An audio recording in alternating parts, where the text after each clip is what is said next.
Good evening అండి. Demonetisation జరుగుతుంది, డబ్బులు లేవు, ఏటీఎంల దగ్గర లైన్లు ఉన్నాయి. కానీ సినిమా రిలీజ్ అయిన తర్వాత ఆ లైన్లన్నీ థియేటర్లకు వచ్చినాయి. సో దాంతో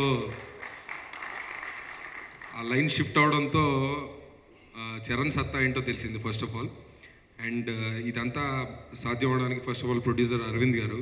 సో ఆయన నమ్మి తీసుకున్న సినిమా అండ్ ఎంత ఎంత ఖర్చు పెట్టారో, ఎంత వెనకాడకుండా ఈ షూటింగ్ జరిగిందని నాకు తెలుసు. కాశ్మీర్లో మేము చేసినప్పుడు 20-30 డేస్ షెడ్యూల్ అనుకుంటా. It is the most expensive outdoor shooting ever in India అని చెప్పారు అప్పుడులో. So almost like 100-200 people unit and ఎక్కడ కాంప్రమైజ్ అవ్వలేదు. అంటే ఎక్కడ కాంప్రమైజ్ అవ్వలేదు, ఈ క్యారెక్టర్ నాకు ఇచ్చినందుకు థ్యాంక్స్ అని చెప్పిన ప్రతిసారి ఒక హిందీ బాంబే హీరోయిన్ మాట్లాడిన ఫీలింగ్ వస్తుంది. అందుకే చెప్పాలనిపించదు ఎప్పుడు. బట్ ఈ సినిమా అంటే నేను చేయకముందు, అంటే నేను కన్ఫర్మ్ కాకముందు కొంచెం ఒక 1-2 మంత్స్ నాకు వేరే షూటింగ్ ఉంటే ఒక 20 డేస్ అలాగా మొత్తం షెడ్యూల్ షిఫ్ట్ చేశానండి నా గురించి.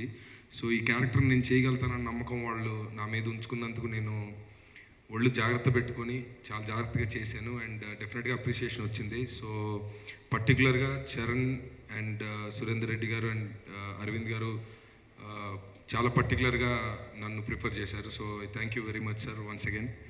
అండ్ లాస్ట్ టైమే చెప్పాను, చరణ్ ఒక బ్రదర్ లాగా, ఒక మంచి ఫ్రెండ్ లాగా ఫామ్ అయ్యాడు ఇప్పుడు. అండ్ అరవింద్ గారు నేను లంచ్ టైంలో చాలా డిస్కషన్స్ పెట్టుకున్నాం. దానిలో ఒక కాంప్లిమెంట్ కూడా ఇచ్చారు నాకు. దాని తర్వాత కాన్ఫిడెన్స్ పెరిగింది లైఫ్లో. సో నేనున్న సిచ్యువేషన్లో ఈ సినిమా నాకేం చేసింది అనేది నాకు తెలుసు. సో డెఫినెట్గా ఆడియన్స్ కూడా తెలిసింది అండ్ మీకు కూడా తెలియదు ఏం లేదు. సో నా కెరీర్లో ఒక మంచి బూస్ట్ అయింది మళ్ళీ ఈ cinema. So I'm very very grateful to all of them. Thank you. మంది ఆగిపోయారు.